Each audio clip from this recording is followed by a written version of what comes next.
या रासगीतानंतर आता आपण वळूया एका प्रणय गीताकडे. हे युगल गीत आहे. धुंदी कळ्यांना धुंदी फुलांना शब्द रूप आले मोठ्या भावनांना.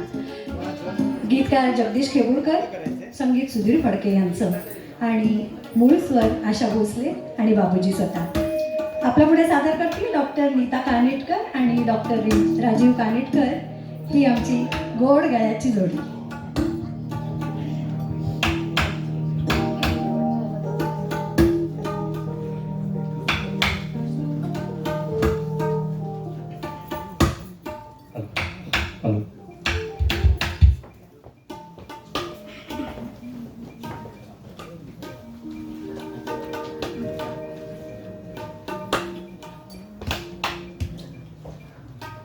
तबला लावून होईपर्यंत एक सूचना आहे सगळ्यांना. काही काही गाणी खरोखरच खूप छान तालाची आणि नाचाची आहेत. थोडीशी जागा आहे इकडे. सर्वांना विनंती पण आहे आणि सध्या सगळ्यांची वय तुम्ही विसरून गेलात तरी चालेल. जागा बंदिस्त आहे. आपणच आपल्याला बघणार आहोत. त्यामुळे इकडे तुम्ही तुमची पण कला आमच्या समोर सादर केली तरी चालेल. धन्यवाद.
स्पर्श